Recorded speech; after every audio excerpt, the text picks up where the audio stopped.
Regimented party হওয়ার একটা বিশেষ সুবিধা আছে। যেমন কোনো ব্যক্তিকেন্দ্রিক পার্টি বা পরিবার কেন্দ্রিক পার্টি, আমরা এই মানুষের ভাষাতে বিভিন্ন সময় ক্ষোভ প্রকাশ করেছিলাম সেই ব্যক্তিকেন্দ্রিক পার্টি। যেমন ধরুন এখানে মমতা বন্দ্যোপাধ্যায়ের মুখ দেখেই সেই পার্টিটা চলে বা তার সিদ্ধান্তেই সমস্ত কিছু আলোড়িত হয়। তেমনি ওদিকে চলে যান তামিলনাড়ুতে, সেখানে স্তালিন। আরো যখন আগে ছিল, যেমন উত্তরপ্রদেশে মায়াবতী ছিলেন। এই ধরনের ব্যক্তিকেন্দ্রিক যে পার্টিগুলো আছে, সেই পার্টিগুলো যেমন সিদ্ধান্তের ক্ষেত্রে দ্রুত সিদ্ধান্ত নিতে পারে, এই এটা ইচ্ছে হলো সেটা করো, ওটা ইচ্ছে হলো ওখানে যাও, এই আন্দোলন করে দাও, আবার আন্দোলন তুলে নাও, ইত্যাদি ইত্যাদি ইত্যাদি, বন্ধ ডাকো, বন্ধ তুলে নাও, সেগুলো যেমন দ্রুত করতে পারে। কিন্তু রেজিমেন্টেড পার্টির ক্ষেত্রে, যে শৃঙ্খলাবদ্ধ একটি দলের ক্ষেত্রে, অনেক ক্ষেত্রে সেই সিদ্ধান্ত অনেক দেরি হয়ে যায়, সিদ্ধান্ত শ্লথ হয়। কিন্তু এই রেজিমেন্টেড পার্টির কিন্তু একটা বিরাট বড় অ্যাডভান্টেজ আছে। আজকে সেই অ্যাডভান্টেজ গুলো চোখের সামনে পর পর পর পর পরতে পরতে ফুটে উঠছে। সেগুলো কি, সেগুলো আপনাদেরকে জানাবো এই এপিসোডে। নমস্কার, মানুষের ভাষায় আপনাদের সকলকে স্বাগত। আমি প্রবীর রায়চৌধুরী আপনাদের সাথে। দেখুন, রাজ্য বিজেপি একটা সময় পর্যন্ত রাজ্য বিজেপির অনেক কর্মী সমর্থক অনেকেই হতাশ হয়ে পড়েছিল যে তুষ কিছুই হয় না, কিছুই হয় না, নরণ নেই চরণ নেই। অনেক চ্যানেলেও এই সমস্ত নিয়ে কথাবার্তা হয়েছে। এমনকি এ কথাও উঠেছে একদম বিজেপি মানে রাজ্য নেতৃত্বের তরফ থেকে অনেক সময়, এখানে নাম না করেই বলছি, সেই ক্ষোভ অনেক সময় উঠে এসেছে। কিন্তু পরবর্তীকালে আমরা যেটা দেখলাম, গত 2 মাসের ঘটনাবলী যদি আপনারা দেখেন, এই রাজ্য বিজেপি না, কেন্দ্রীয় বিজেপি পর্যন্ত এই বিহারের ইলেকশনটা মেটার পর থেকে খুব দ্রুত নিজেদেরকে সংগঠিত এবং গুছিয়ে নেওয়ার একটা প্রসেসকে শুরু করলো। এবং আজকে রাজ্য সভাপতি বিজেপির পশ্চিমবঙ্গের শ্রমিক ভট্টাচার্যের প্রেস কনফারেন্স সেটা আরো চোখে আঙুল দিয়ে দেখিয়ে দিল যে কত দ্রুত, কত সংগঠিতভাবে রাজ্য বিজেপি এবার আগামী 2026-এর এই যে আগামী বিধানসভা নির্বাচন, তাতে ঝাঁপ দিতে চলেছে। কেন বলছি? পরপর চোখের সামনে দেখা ঘটনা বলি, আপনাদেরকে তুলে ধরছি। সেই ঘটনাগুলো পরপর বললে আপনারা দেখতেই পাবেন। সেটা হচ্ছে, এখানে এটুকু বলি যে হয়তো আমাদের এই মানুষের ভাষার সামান্য কিছু অবদান থেকে যাচ্ছে, যেখানে আমরা বারবার যে বিষয়গুলোকে উল্লেখ করেছি রাজ্য বিজেপির ক্ষেত্রে, আজকের প্রেস কনফারেন্সে সেই বিষয়গুলো উঠে এসেছে। এবং সেগুলো কি? সেগুলো হচ্ছে এই, প্রথম হচ্ছে এখানে রাজ্য বিজেপি তার একজন দক্ষ, প্রাজ্ঞ, শিক্ষিত, ভদ্র, মার্জিত, যত রকম বিশেষণ দিতে পারেন, এবং সবচেয়ে বড় কথা সুদক্ষ, যাকে বলে ক্যাপ্টেন, যার রণকৌশল বোধ আছে, তেমন একজন রাজ্য সভাপতিকে পেলেন। তার নাম শ্রমিক ভট্টাচার্য, যিনি ওই 2014-এর সময়, যখন কিনা কেউ কল্পনাই করেনি বিজেপির কথা, তখন বসিরহাট দক্ষিণ কেন্দ্র থেকে জিতে দেখিয়েছিলেন।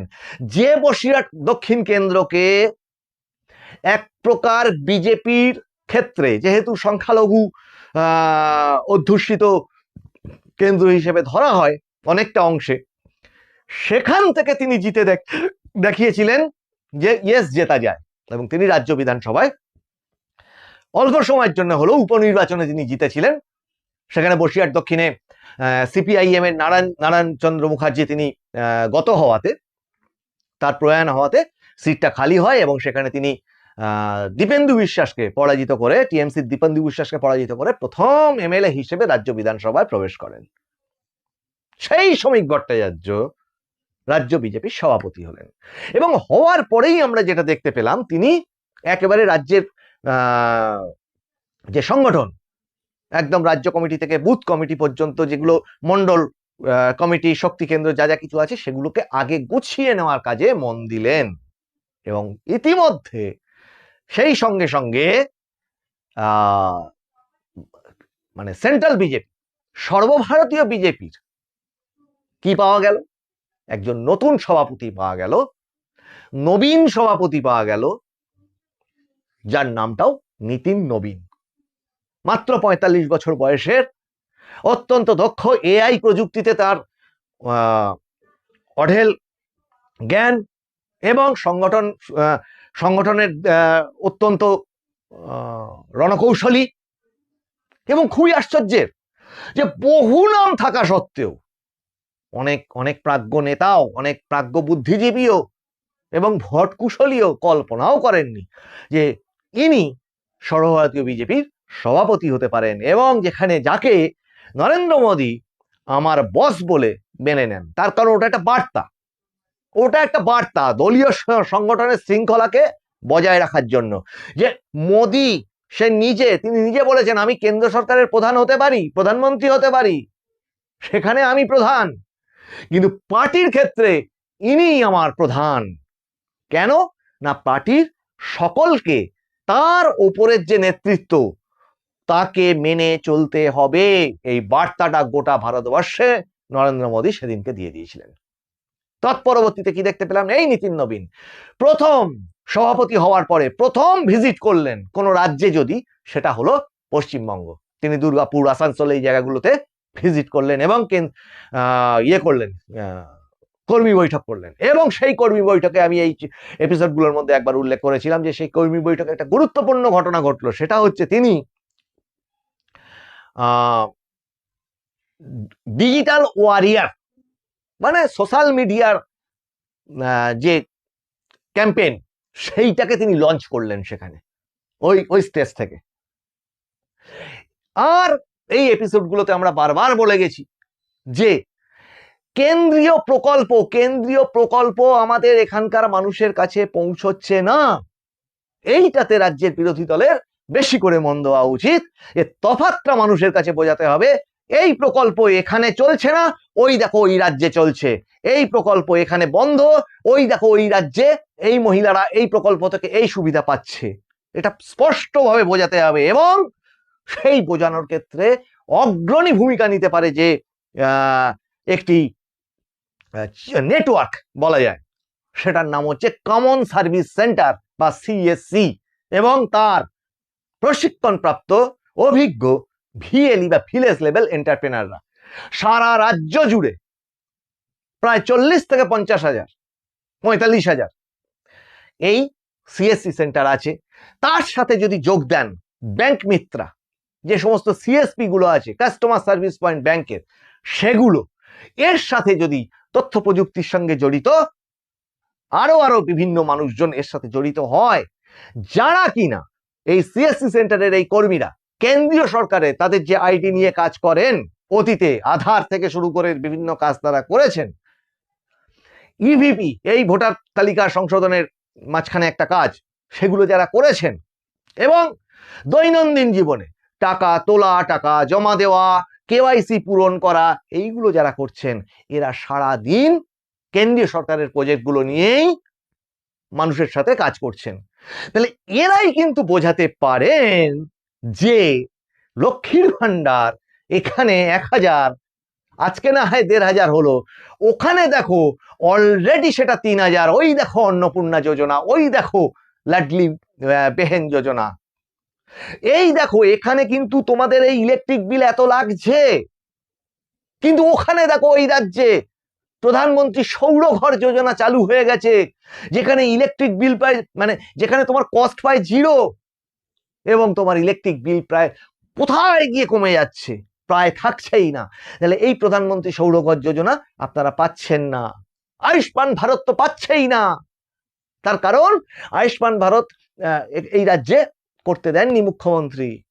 তেমনি এই এখানে যেমন স্বাস্থ্যসাথী আছে, তেমনি এই স্বাস্থ্যসাথী আপনি এই রাজ্যে যেমন ব্যবহার করতে পারছেন, বাইরের রাজ্যে আপনার সন্তান সন্ততি আত্মীয় স্বজন যখন সেখানে যাচ্ছে, বাইরের রাজ্যে যখন আপনি চিকিৎসার প্রয়োজনে যাচ্ছেন, এই রাজ্যের চিকিৎসার যেখানে এখানে চূড়ান্ত বেহাল অবস্থা, যেখানে কিনা এই আরজি করের মতো ঘটনা ঘটে চিকিৎসা ব্যবস্থার মধ্যে, যেখানে কিনা এই জাস্ট গতকাল ইডি চার্জশিট দিল সন্দীপ ঘোষকে এবং তার সাথে আরো কয়েকজনকে, এবং যেখানে মর্মান্তিক দুর্ঘটনা বলবো বা মর্মান্তিক ঘটনা বলতে ইচ্ছা করে না মুখ দিয়ে, সেটা সবাই জানেন, আরজিকর কাণ্ড, সেই ঘটনা ঘটে যায় যেখানে হসপিটালের মধ্যে, এই তো চোখের সামনে খানিকটা এসেছে, সেখানকার ডাক্তারবাবুরা মানে অকারণ তাদের ট্রান্সফার করে দেওয়া হয়, তিনি আবার মামলা করেন, তিনি আবার মামলা করে তাকে তার সম্মান, চাকরি, এই সমস্ত বাঁচাতে হয়। রাতের পর রাত জেগে মানুষ আন্দোলন করে, তথ্য প্রমাণ লোপাট হয়ে যায় বলে অভিযোগ। এবং এইটা যদি কোনো একটা চিকিৎসা ব্যবস্থা হয় যেটা কিনা বহুলভাবে সংবাদ মাধ্যমের ক্যামেরার সামনে এসেছে, তাহলে ক্যামেরার পিছনে আর কি কি ঘটে এই স্বাস্থ্য কেন্দ্রগুলোতে বা হসপিটালগুলোতে। তাহলে যখন আপনি বা আপনারা ভুক্তভোগী মাত্রই জানেন যে বহির্রাজ্যে, এই ভেলোর বলুন, চেন্নাই বলুন, মুম্বাই বলুন, এখানে যখন চিকিৎসার জন্য যেতে হয়, কই তখন তো স্বাস্থ্যসাথী কার্ড আপনার কাজে লাগছে না, কিন্তু যদি ওটা আয়ুষ্মান ভারত হতো তাহলে সারা ভারতবর্ষে সেটা আপনার কাজে লাগতো, সেই 5 লক্ষ টাকা। তাহলে কে বোঝাতে পারে, প্রতিনিয়ত কে বোঝাতে পারে না রাজনৈতিক, বিজেপির রাজনৈতিক নেতাদের পক্ষে সম্ভব না। তিনি হয়তো একটা জনসভাতে বললেন, তার কর্মীরা হয়তো 2-1 জন বললেন, কিন্তু সেই কর্মীদের পক্ষে ওই কেন্দ্রীয় তালিকা, তার কি করে অ্যাপ্লাই করতে হয়, কি কি ডকুমেন্ট লাগে, এত নথি, এত কি বৃত্তান্ত তাদের পক্ষে জানা সম্ভব নয়। এবং তার জন্য প্রয়োজন, তার জন্যই এর একাধিকবার বারবার করে এই এপিসোডগুলোয় বলে যাচ্ছি, তার সেইটা যারা পারে তার নাম হচ্ছে কমন সার্ভিস সেন্টার, সিএসসি, বা যেটা ডিজিটাল ইন্ডিয়ার একটি প্রজেক্ট বা স্কিম, এবং তার ভিএলই বা ভিলেজ লেভেল এন্টারপ্রেনার বা তার সঞ্চালক বৃন্দরা, বন্ধুরা।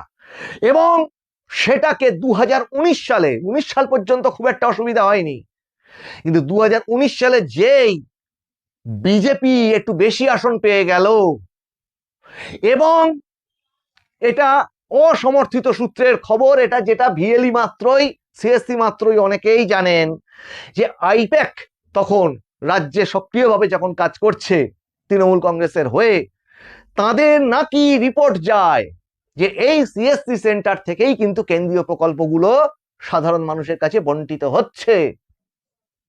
প্রথম আপত্তির জায়গা ছিল 2016 এবং 2017-তে, এই মমতা বন্দ্যোপাধ্যায় তীব্র আন্দোলন গড়ে তুলেছিলেন, আধারকে নিষিদ্ধ করতে হবে, আধারকে নিষিদ্ধ করতে হবে, আধার তছনছ করে দিচ্ছে মানুষের জীবন, আধার আপনার ব্যক্তিগত তথ্য লুট করে নিচ্ছে। আর সেই মমতা বন্দ্যোপাধ্যায় মুখ্যমন্ত্রী, মাফ করবেন, আজকে এই এসআইআর এ এই আধারকে প্রয়োগ করবার জন্য উঠে পড়ে লেগেছিলেন। আধারই এখন ওনার কাছে মাথার মণি। কিন্তু এটা তো বাস্তব, এটা তো আমি বলছি না, এটা তো স্বয়ং মুখ্যমন্ত্রী নিজের বিভিন্ন রেকর্ডিং, বিভিন্ন সংবাদ মাধ্যমে ঘটনা সবাই জানে। তাহলে ওই যে রিপোর্ট গেল, তখন মুখ্যমন্ত্রী অঘোষিতভাবে এবং ঘোষিতভাবে ঝাড়গ্রামে একটি সভা থেকে বললেন কি, যে সিএসসি কেন্দ্রে কেউ যাবেন না, সিএসসিরা পয়সা নেয়, তার বদলে আমরা বাংলা সহায়তা কেন্দ্র করে দিচ্ছি, আপনারা সেখানে যান। কিন্তু সাধারণ জনগণ, সহনাগরিক বৃন্দ, আপনারা একটু ভেবে দেখুন, সিএসসি যেটা, সেটা হচ্ছে একটি সেন্ট্রাল গভর্নমেন্টের কাজ করবার জন্য একটি আইডি, আর বাংলা সহায়তা কেন্দ্র সেগুলো রাজ্য সরকারের একটি আইডি। এবং যখন সেখানে সেই ফ্যাসিলিটি দেওয়া যাচ্ছিল না, তখন আবার এই তৃণমূল কংগ্রেসের বেশ কিছু মানুষ ওই বাংলা সহায়তা কেন্দ্রে যাতে আধারকে ঢোকানো যায়, আধার পরিষেবা দেওয়া যায়, তার জন্য উঠে পড়ে লেগেছিলেন। যদিও সেটা রাজ্যের বিরোধী দলনেতা থেকে শুরু করে তৎকালীন রাজ্য বিজেপি সভাপতি সুকান্ত মজুমদারের প্রচেষ্টায় সেই ঘটনাটি ঘটেনি, এবং তার সাথে বেশ কিছু বর্ষিয়ান ভিএলই সেই উদ্যোগে সামিল ছিলেন। এবং ওই অপচেষ্টাতে আবার কারা কারা যুক্ত ছিলেন, এই এটা নিয়েও অনেকবার বলেছি, এই পশ্চিমবঙ্গের সিএসসির মধ্যে কিন্তু এমন কিছু মানুষ ঢুকেছিলেন বা আছেন কিনা জানি না, যেটা ভিএলইরা আরো ভালো বলতে পারবে, যে তারা ওই বাংলা সহায়তা কেন্দ্রকে প্রমোট করেছিলেন। তাদের বিরুদ্ধে আমার জানা নেই এখনো পর্যন্ত কোনো ব্যবস্থা নেওয়া হয়েছে কিনা, শুধু এইটুকু জেনেছি যে তাদের কারো কারো ট্রান্সফার হয়েছে মাত্র। এবং আজকে এই মানে যখন এই সরকারি দপ্তরগুলোতে এই সিএসসি গুলো চলতো, তখন তাদের দৈনন্দিন কর্মজীবনের একটা যে সচ্ছলতা, সেটা যেমন ছিল, তেমনি সেখান থেকে যখন তারা সরে যায়, তখন তাদের পেটে লাথি মেরে, এই কথাটাই ব্যবহার করলাম, কোট আনকোট, পেটে লাথি মেরে দেওয়া হলো রাতারাতি। এবং কোনো লিখিত, তারা কিন্তু ওই দপ্তরগুলিতে ছিলেন, একদম প্রচুর তথ্য আছে। কেন্দ্রীয় সরকার, বিভিন্ন দপ্তর, তাদের বিভিন্ন রকম নোটিশ, মেমোরান্ডাম, এই সমস্ত কপি, এমনকি ডিএম অফিস থেকে নিযুক্ত হয়ে সেই দপ্তরগুলিতে তারা ছিলেন, কিন্তু যাদের তুলে দেওয়া হলো তাদের কোনো রকম চিঠি, নোটিশ কিচ্ছু দেওয়া হলো না। অঘোষিতভাবে তাদেরকে বেরিয়ে যেতে বলা হলো, এবং যারা বেরোতে একটু থাকার চেষ্টা করলেন তাদের ওপর নানান ধরনের নির্যাতন করা হলো, এবং তারা পরবর্তীতে অন্যত্র সরে যেতে বাধ্য হলেন, এবং সেখানেই বাংলা সহায়তা কেন্দ্র স্থাপিত হলো। কিন্তু এই বাংলা সহায়তা কেন্দ্র কি পিএম সৌর ঘরের অ্যাপ্লাই করাতে পারবে? এই বাংলা সহায়তা কেন্দ্র কি আধারের এনরোলমেন্ট করিয়ে দিতে পারবে, কারেকশন করাতে পারবে? এই বাংলা সহায়তা কেন্দ্র কি আপনার ওই আগামী দিনে অন্নপূর্ণা যোজনার অ্যাপ্লিকেশন করাতে পারবে? এই বাংলা সহায়তা কেন্দ্রে তো কেন্দ্রের ই শ্রম যোজনা যেটা, তার অ্যাপ্লিকেশন হবে? এই বাংলা সহায়তা কেন্দ্রে কি পিএম বিশ্বকর্মা যোজনা, তার অ্যাপ্লিকেশন করা যাবে? পিএম ফিশারিজ স্কিম যেটা রেজিস্ট্রেশন, তার করা যাবে? কোনোটাই যাবে না। তার কারণ কি? এই প্রকল্পগুলো এই রাজ্যে চলতেই দেওয়া হয় না। আর কেন বললাম যে সংগঠিত বিজেপি অন্য বার্তা দিচ্ছে, তারা আগামী নির্বাচনের জন্য কিন্তু এবার ঝাঁপ দিচ্ছে। আজকে সেই কথাই উল্লেখ করেছিলাম যে শ্রমিক ভট্টাচার্য মহাশয়, রাজ্য বিজেপি সভাপতি, তার পুরো প্রেস কনফারেন্সটা যদি দেখা যায়, সেখানে তিনি বারবার উল্লেখ করলেন যে প্রায় 17-18 খানা যোজনা যেটা এক্ষুনি চালু করা যায়, সাধারণ মানুষ ভীষণভাবে উপকৃত হতে পারে, একটাও এই রাজ্যে চলতে দেওয়া হয় না। এবং সেখানে তিনি এই যেগুলো উল্লেখ করলাম, এই প্রকল্পগুলোর কথা তিনি ঘোষণা করলেন, এবং তফাৎগুলো তিনি ওই প্রেস কনফারেন্সে দেখালেন, যে এখানে তো তুমি লক্ষ্মীর ভান্ডার পাচ্ছ মাত্র এই টাকা, ওখানে তিনি বললেন যে মহিলারা টাকা পান, সেটা রাজ্য বিজেপি চায়, এবং ওখানে পাচ্ছে অন্নপূর্ণা যোজনা। উনি এটা বললেন, মেয়েকে দেখেছো, আমরা মাকে দেখছি, মার হাতে দিচ্ছি। তেমনি লাডলি বেহেন আছে, এখানকার যেমন রূপশ্রীতে 25,000 পায়, অন্য জায়গায় সেখানে 1 লক্ষ টাকা পায়, সেটা মহিলাদের বিয়ের জন্য যেটা আছে দুস্থদের, এরকম প্রচুর আছে।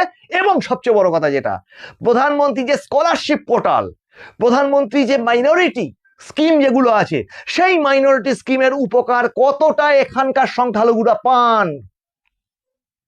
কই সংখ্যালঘুরা চিন্তা করে বলুন তো, যে বিজেপি শাসিত অন্যান্য যে 21টা রাজ্য আছে, সেই রাজ্যগুলোতেও তো মাইনরিটিরা বাস করেন। প্রধানমন্ত্রীর প্রকল্প মেজরিটিরা পায়, মাইনরিটিরা পায়, এরকম কোন রাজ্যে ঘটে? স্বয়ং গুজরাটকে ধরুন। এবং সেই গুজরাটে প্রচুর পরিমাণে শ্রমিক এই পশ্চিমবঙ্গ থেকে গিয়ে সেখানে কাজকর্ম করছেন, উপার্জন করে সেখানকার টাকা এখানকার তাদের মা বাবাদের হাতে প্রেরণ করছেন। প্রশ্ন হচ্ছে কেন? আজকে এই রাজ্যে জীবিকা বলতে প্রায় অবশিষ্ট কিচ্ছু নেই। কন্ট্রাকচুয়াল সিভিক পুলিশের কিছু চাকরি, কন্ট্রাকচুয়াল এই দপ্তর সেই দপ্তরে, কোথাও 3,000 টাকা মাইনে, কোথাও টেনে হিঁচড়ে সেটাকে 7,000 টাকা, কোথাও 10,000 টাকা, যেখানে আপনি যা খুশি সবই হচ্ছে কন্ট্রাকচুয়াল। শিক্ষক কন্ট্রাকচুয়াল, এক সময় কথা হয়েছিল সিভিক শিক্ষক রাখা হবে, যদিও সেটা হয়ে ওঠেনি। এরপরে কি সিভিক ডাক্তার হবে, সেটারও চেষ্টা হয়েছিল, যে হসপিটালে বা স্বাস্থ্যকেন্দ্রগুলোতে সেরকম নিয়োগ, যদিও সেটা হয়ে ওঠেনি। তার বদলে রয়েছে যেটা আয়ুষ্মান মিত্রা, আয়ুষ্মান ভারত চালু হলে প্রত্যেক হসপিটালে আয়ুষ্মান মিত্রা থাকবে, প্রশিক্ষণপ্রাপ্ত, তারা জনগণকে বিভিন্ন রকম কাজে হেল্প করবে। এখন এই পুরো বিষয়টা আজকে কিছুটা হলেও রাজ্য বিজেপি সভাপতি শ্রমিক ভট্টাচার্য টাচ করে গেলেন, এবং ইদানিং বেশ কয়েকটা মিটিং এ রাজ্যের বিরোধী দলনেতা শুভেন্দু অধিকারী এই প্রকল্পগুলোকে তুলে ধরবার চেষ্টা করছেন, যেটা আমরা এই মানুষের ভাষার তরফ থেকে বারবার করে উল্লেখ করবার চেষ্টা করছি। এবং এই ভিএলিদের এবার বুঝতে হবে, গালাগাল মন্দ যা খুশি করুন, মন খারাপ হোক, মনে রাগ হোক, গণতান্ত্রিক অধিকার, কিচ্ছু বলার নেই। কিন্তু ভাবুন, এখানে যদি এই রাজনৈতিক দলটা বিজেপি না হয়ে অন্য কোনো একটা রাজনৈতিক দল হতো, তাহলেও আমি একই কথা বলতাম যে কেন্দ্রের একটি প্রকল্প, কেন্দ্রের বিজেপির অলমোস্ট লালন পালনে গড়ে ওঠা একটি প্রকল্প ডিজিটাল ইন্ডিয়া, তার আন্ডারে CSC scheme, common service centre scheme বা সিএসসি এসপিভি, এটা যেখানে রাজ্যের এই শাসক দল থেকে তারা বঞ্চিত, বিতাড়িত, সেটা এই ভিএলিদের কি সেই জায়গাটাকে নিয়ে কসলাকসলি করা উচিত নাকি এবার সময় এসেছে খোলা আম এই বিরোধী দল বা কেন্দ্রের যে শাসক দল বিজেপির যে কেন্দ্রীয় সরকার, সেই কেন্দ্রীয় সরকারের প্রকল্পগুলো যদি সুষ্ঠুভাবে চালাতে হয়, আগামী দিনে যদি সিএসসি ভিএলিদের সোনার দিন আনতে হয় বা সূর্যোদয় ঘটাতে হয় এই অন্ধকার কাটিয়ে, তাহলে এবার সময় এসেছে সেই সিএসসি ভিএলিদের যারা বঞ্চিত হয়েছেন তাদের এবার এগিয়ে এসে পরিষ্কারভাবে তাদের অবস্থানকে স্পষ্ট করা এবং এই রাজ্য বিজেপির এই যে প্রকল্পগুলো, বিজেপি বলবো না, কেন্দ্রীয় সরকারের যে প্রকল্পগুলো, সেই প্রকল্পগুলো যাতে চালু হয় সেটার জন্য উদ্যোগ নেওয়া, বারবার করে গলা ফাটানো। এবং এর আগে অসংখ্যবার বলেছি, উপায় নেই, কিচ্ছু করার নেই, এখানে বিজেপিকে সাপোর্ট করা ছাড়া কোনো উপায় নেই। কেন না, এর আগে যে শাসক দল, এই রাজ্যের শাসক দল যদি এই প্রকল্পগুলো চালু করে দিত, যদি সিএসসিতে তাড়িয়ে না দিত, তাহলে তো কোনো সমস্যা ছিল না, তাহলে এই প্রসঙ্গটাই উঠতো না। কিন্তু একাধিকবার অনুরোধ করা সত্ত্বেও সে ঘটনা ঘটেনি। এবার পাশাপাশি যে চিত্রটা আসছে, রাজ্য বিজেপির বিভিন্ন সাংগঠনিক ক্ষেত্রে উঁচু লেভেলের সমস্ত যারা নেতৃত্ব রয়েছেন তাদেরকেও অনুসন্ধান করতে বলবো যে এই 2000 বিশেষত কোভিড পরবর্তী অংশে যে এই সিএসসি সেন্টারগুলোকে অন্তত তাদের তদবির করা, তাদেরকে নার্সিং করা, যেটা রাজ্যের বিরোধী দলনেতা শুভেন্দু অধিকারী 2023 সালে সল্টলেক ইজেডসিসিতে বিশাল বড় প্রোগ্রাম করে, যেখানে ভিএলিরা উচ্ছ্বসিতভাবে সমর্থন জানিয়েছিলেন সেই প্রোগ্রামে, সেই প্রোগ্রামটা হয়ে যাওয়ার পর কেন, কিভাবে এই সিএসসি সেন্টারগুলো হারিয়ে গেল, কেন তাদের তদবির করা হলো না, আর যদি না হয়ে থাকে কারা তারা দায়িত্বে ছিলেন, এবং এখন যারা রয়েছেন অত্যন্ত দক্ষ সংগঠক, তারা অন্তত এবার এই সিএসসি ভিএলিদের দিকে একটু নজর দিন।